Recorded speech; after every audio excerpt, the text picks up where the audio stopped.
చంద్రబాబు నాయుడు అయితే ఢిల్లీకి చేరుకున్నారు. అదే సందర్భంలో భారతీయ జనతా పార్టీకి సంబంధించి పిలుపు ఇంతవరకు వచ్చిందా లేదా అన్నటువంటిది ఉన్నటువంటి మీమాంసని అచ్చెన్నాయుడు తొలగించారు. ఎందుకంటే చంద్రబాబు నాయుడుతో పాటు పవన్ కళ్యాణ్ కూడా వెళ్ళాలి.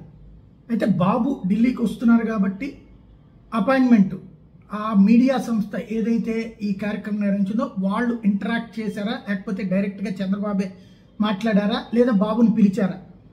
ఏదైనా సరే ఒకటి, బాబు అయితే ఢిల్లీలో మీటింగ్ కాబోతున్నారు అని అచ్చెన్నాయుడు స్వయంగా ప్రకటించారు.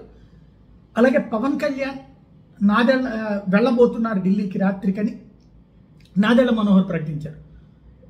ఇవాళ రేపట్లో అంటే ఇవాళ ముందు ఈ కార్యక్రమం అయిపోయాక రేపు లేదా ఈ నైట్కు కానీ భారతీయ జనతా పార్టీ పెద్దలతో సమావేశాలు ఉంటాయి అన్నటువంటి అమిత్ షా, నడ్డా వీళ్ళిద్దరి సమక్షంలో జరిగేటటువంటి చర్చలో ఒక స్పష్టత వచ్చేటటువంటి అవకాశం కనబడుతుంది. అది తెలుగుదేశం వాళ్ళైతే మాత్రం 5-9 అన్నటువంటి, అంటే 5-8 లేదా 4-8 కానీ ఆ రేంజ్లో సీట్లు ఉంటాయి అన్నటువంటిది చెప్తున్నటువంటి అంశం.